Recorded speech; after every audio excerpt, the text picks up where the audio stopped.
Hukum Islam mana yang terancam? Semua tak ada jawab. Tak boleh jawab. Sebab apa tak ada jawab? Memang tak ada pun. Memang tak ada hukum Allah yang telah dicabar dalam perkara ini. Tak ada, saudara. Tak ada.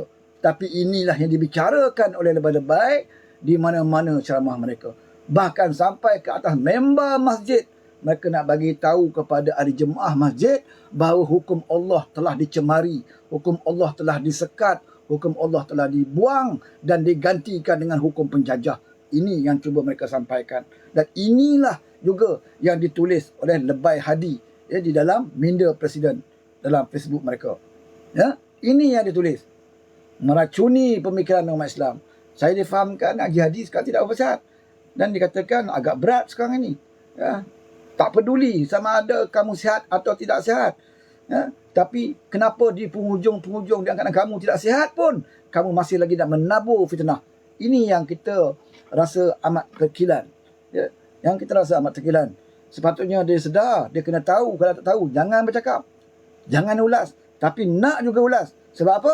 Inilah satu cara dan inilah satu modal-modal. Satu-satu modalnya PAS yang ada untuk nak menunjukkan Kerajaan Madani ini konon-kononnya adalah anti-Islam.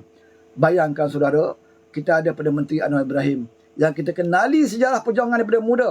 Ya, tak pernah lari daripada prinsip untuk nak mengangkat syiar Islam itu sendiri. Ya, perjuangan dia semua berlandas kepada syiar Islam. Membantu petani-petani, berdemonstrasi, menegakkan keadilan, melawan ISA. Semua ini ada tuntutan Islam. Ya, sehinggalah dia dijadikan menubuhkan ABIM, Angkatan Belia Islam Malaysia, satu pertubuhan yang pro kepada perjuangan Islam. Satu pertubuhan yang nak mengangkat martabat Islam. Dia yang tubuhkan ABIM. Ya, di situlah juga duduknya almarhum Ustaz Fadil yang menjadi timbalan dia di dalam ABIM. Haji Hadi pun pernah berada di dalam ABIM. Menyertai gabungan ini. Apa tujuan gabungan ini? Adalah untuk mengangkat martabat Islam. ABIM itu. Ya, itu apakah orang yang menubuhkan perkara-perkara seperti ini, hari ini bila dia kuasa, dia nak menjatuhkan Islam. Tak masuk akal, saudara. Tak masuk akal. Dia yang memperkenalkan pemakaian Islam di kalangan pelajar-pelajar. Suatu dia jadi Menteri Pendidikan. Kita kena ingat itu. Ya, tak ada siapa menteri yang ada idea waktu itu, yang nak buat idea supaya anak murid ini diasuh menutup aurat. Dia yang memperkenalkan, dia yang meletakkan, ya, mengangkat imej Islam, yang memelihara maruah anak-anak kita. Bagi saudara yang mungkin sekarang ini dah dewasa, ya, dah kahwin, baru kahwin dah lama, yang waktu Anwar jadi Perdana Menteri, saudara jadi pelajar, termasuk saya.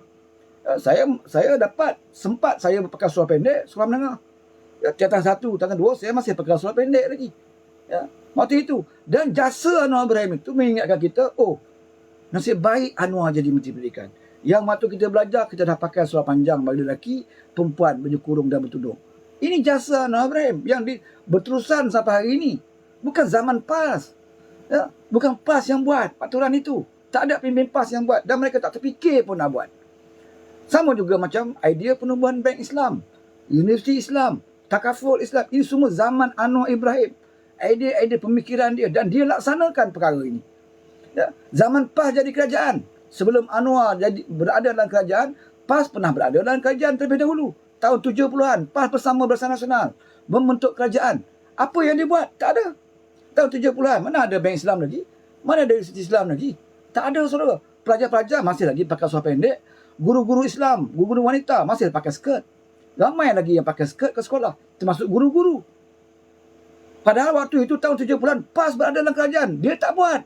Tak buat, saudara. Tak terfikir pun mereka nak buat. Mereka makan gaji saja sebagai menteri waktu itu.